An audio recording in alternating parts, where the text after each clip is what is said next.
હું આદર્શ છું, રાકેશ ચાંગેલા. સ્વાધ્યાય 9.4 એમાં આપણે સમજૂતી જોવાની.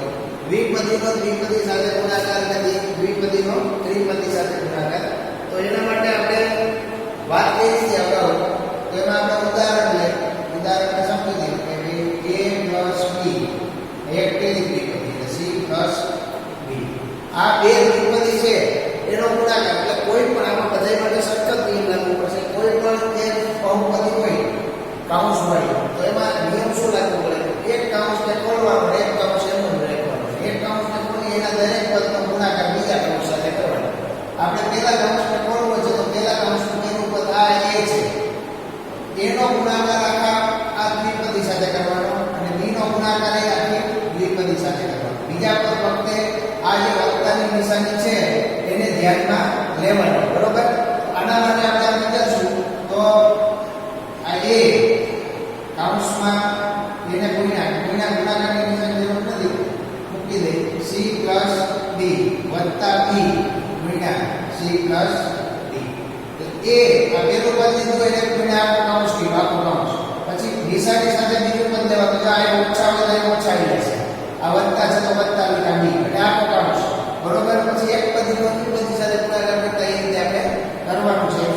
a ગુણ્યા c એટલે ac + ad પ્લસ b ગુણ્યા c bc પ્લસ bd. આ એનો જવાબ થાય. બરોબર? હવે આપણે એકાદું ઉદાહરણ લઈએ. આપણે કે દ્વિપદી તો દ્વિપદી સાથે ગુણાકાર. તો એમાં x - 4 અને 2x + 3 x - 4 અને 2x + 3 આ પાઠ્યપુસ્તકનું ઉદાહરણ છે. બરોબર?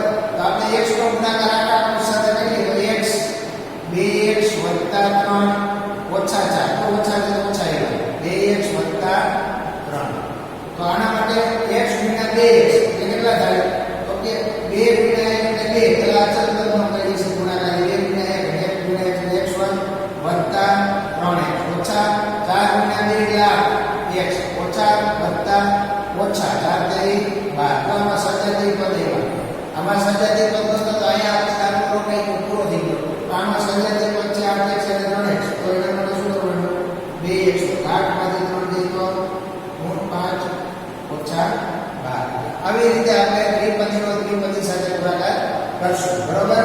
હવે આપણે દ્વિપદીનો ત્રિપદી સાથે ગુણાકાર કરવાનો છે. તો આપણે વાત કરીએ તો કે a + b અને x + y + z. આ સમજૂતી માટે છે કે દ્વિપદી ત્રિપદી કદાચ 4 5 ગમે એટલા પદ હોય તો આ નિયમ લાગુ પડે બધાય માટે. સરખો જ છે. આનો આપણું પહેલું પદ a છે તો એનો ગુણાકાર કોની સાથે કરશું? આપણે કાઉન્સ સાથે. અને નિશાની સાથે બીજા પદનો ગુણાકાર આપણે કાઉન્સ સાથે. આવી રીતે મૂકશું આપણે a x + y + z વત્તા b x + y + z. બરોબર? તો શું આવશે? ax ay az bx by અને bz.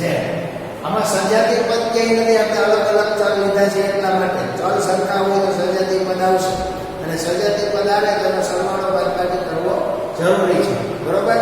હવે આપણે ચોપડીમાંથી એક નવું ઉદાહરણ પાઠ્યપુસ્તકનું એવું ઉદાહરણ લઈએ કે a + b 2a - 3b + c. બરોબર?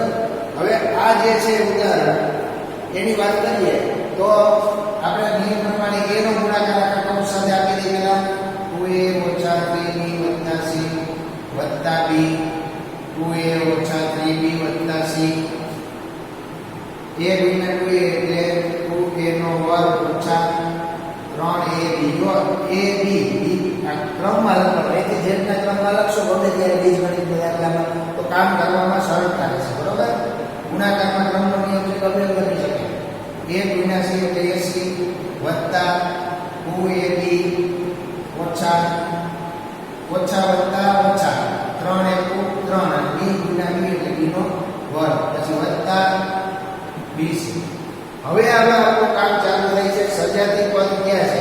સજાતીય પદ 2 નો વર્ગ a વર્ગ વાળા એટલે છે આ 3b નો વર્ગ છે. b ગુણ્યા b એટલે વર્ગ છે. સજાતીય પદ કે 2a વર્ગ વાળું નથી, 3ab વાળું સજાતીય પદ છે. જો કે ac વાળું નથી, b વર્ગ વાળું નથી, એક જ સજાતીય પદ છે. શું આવશે? 2a નો વર્ગ ઓછા 3ab વત્તા 2ab વત્તા ac ઓછા 3b વર્ગ વત્તા bc. હવે આ બે સજાતીય પદ છે, ઓછા 3ab વત્તા 2ab એટલે 3 માંથી 2 જાય, 2a નો વર્ગ ઓછા ab વત્તા ac ઓછા 3b નો વર્ગ વત્તા bc. બરોબર? એટલે આ રીતે આપણે આ કામ થઈ શકે. બરોબર?